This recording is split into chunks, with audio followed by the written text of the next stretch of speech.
নমস্কার বন্ধুরা, simple thoughts of cooking চ্যানেলে আপনাদের সবাইকে স্বাগত। আজ আমি আপনাদের মটরশুঁটি বাটা বানিয়ে দেখাবো। শীতকালে গরম গরম ভাতের সাথে এই বাটা খেতে কিন্তু দারুণ লাগে। চলুন তাহলে রেসিপিটা শুরু করা যাক। তার জন্য আমি কতগুলো মটরশুঁটি ছাড়িয়ে নিয়ে সেগুলোকে ধুয়ে নিয়েছি। এবার দেখুন আমি গ্যাসে একটা কড়াই বসিয়ে দিয়েছি। এবার মটরশুঁটিগুলোকে এর মধ্যে দিয়ে দেবো।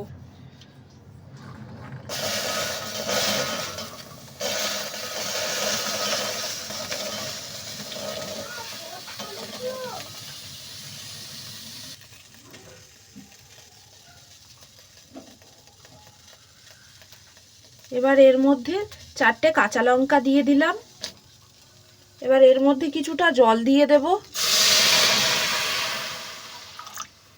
জলটা এরকম পরিমাণে দিতে হবে যাতে মটরশুঁটিগুলো সেদ্ধও হয়ে যায় আর বেশি এক্সট্রা জলও না থাকে।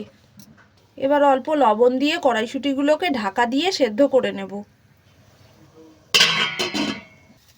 দেখুন আমি মটরশুঁটিগুলোকে ভালো করে সেদ্ধ করে নিয়েছি আর নিচে দেখুন একটুও জল নেই। এবার আমি আরেকটা কড়াই বসিয়ে তাতে সর্ষের তেল দিয়ে দিয়েছি। এবার এর মধ্যে হাফ চামচ কালো জিরে দিয়ে দেব। এবার এখানে আমি দুটো মাঝারি সাইজের পেঁয়াজ কুচি করে নিয়েছি আর 5-6 কোয়া রসুন কুচি করে নিয়েছি, সেটা দিয়ে দেব।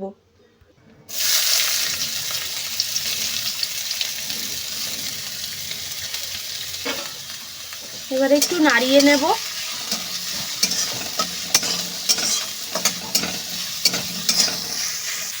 হালকা একটু ভেজে নেব।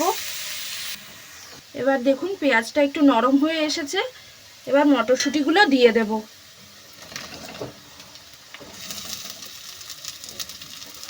এবার একটু নাড়িয়ে নেব।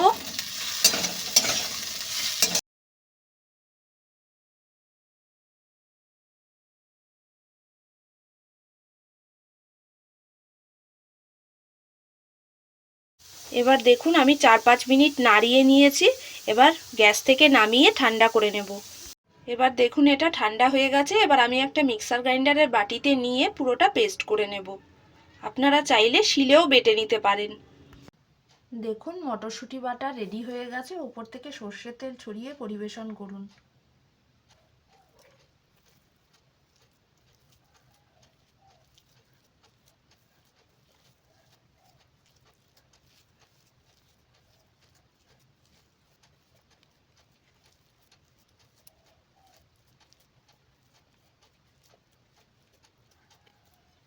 ভিডিওটা যদি ভালো লাগে প্লিজ লাইক শেয়ার করবেন আর চ্যানেলটাকে প্লিজ সাবস্ক্রাইব করে দেবেন।